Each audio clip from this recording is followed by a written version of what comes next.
In the short video series, this video is on tRNA with translation adapter. This is the usual disclaimer. So protein biosynthesis, or what we call it as translation, is the most complex process simply because the language of nucleotide in this process has to be translated to the language of amino acids. So there is a translation involved over here, translation of language of nucleotides to the language of amino acids in the polypeptide chain, and therefore it has been aptly named as translation. And because of this, it requires an adapter. Adapter means the one which can understand both the languages, the language of nucleotides, a molecule which can understand the language of nucleotides, and a molecule which can understand the language of amino acids. tRNA is the adapter. tRNA itself is an adapter in translation in protein biosynthesis because it can recognize both amino acids at one end and codon means triplet of nucleotides on mRNA at the other end. So since it can serve this purpose, therefore it is the most crucial, most significant, most important molecule as far as the translation is concerned. Okay, so let us see some features of the tRNA.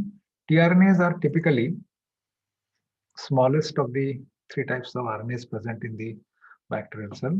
They are single chain containing anywhere between 73 to 93 nucleotides.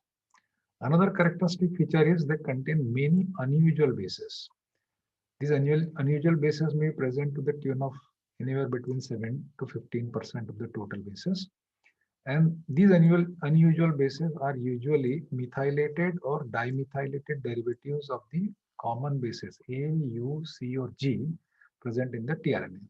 So the unusual bases which are normally present in tRNA include dihydroxyuridine, ribothymidine, pseudouridine, methylguanosine, etc. Besides this, it also contains significant proportion of inosine. The 5' end of the tRNA is phosphorylated, and it is generally, the nucleotide present at this end is generally a G. G is present at the 5' end.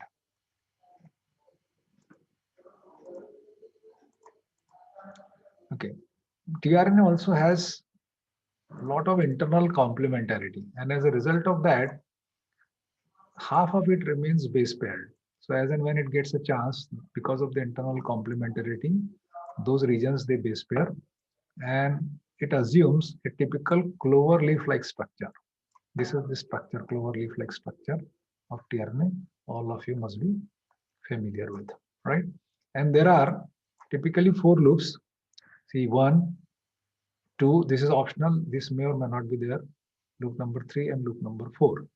So TUC loop, that means thymidine, pseudouracil, cytosine. This is thymidine, pseudouracil, cytosine. There is an extra arm. Then you have dihydroxyuracil loop. This is dihydroxyuracil loop. And there is an anticodon loop. This is an anticodon loop. So these are the base paired regions. Because of the internal complementarity, these have base paired like this. And these are the unpaired regions. So they have just looped out. Okay. This is the 5' end, which is usually phosphorylated, and there is a G. Okay. And this is the 3' end, and the 3' end sequence is always CCA. Right. What is important here to understand is this anticodon loop, it has got a sequence of 7 bases. It has got 7 bases in the following sequence. Starting from 5' end, you have a pyrimidine, you have another pyrimidine. Then these 3 nucleotides, they constitute what is called as an anticodon. They're followed by a modified purine. So we have seen that bases are modified here and followed by any nucleotide at the 3' end. So in the anticodon loop, the sequence is, there are 7 bases in this following sequence. Okay, and these 3 nucleotides X, Y, Z, they constitute what is called as an anticodon. With the help of this anticodon, it will identify a codon on the messenger RNA following the principle of complementarity as per Verbal hypothesis. right? So at this end, it identifies nucleotides. It identified codon with the help of anticodon it has got here. And at this end, you know, it carries an amino acid charged on it, esterified to it.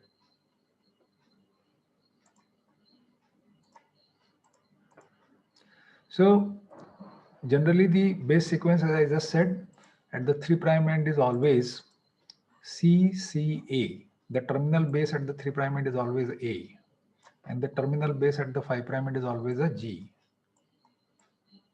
Okay, so we have seen at the anticodon loop, you have this anticodon here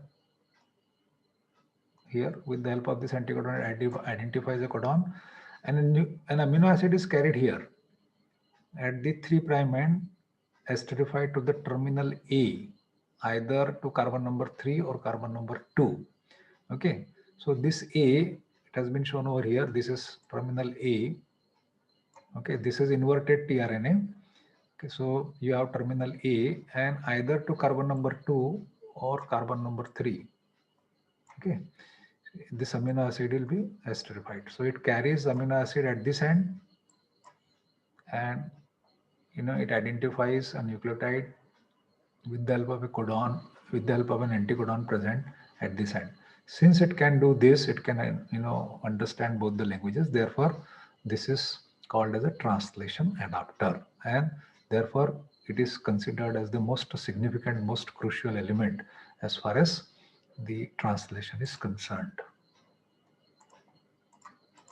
Thank you very much.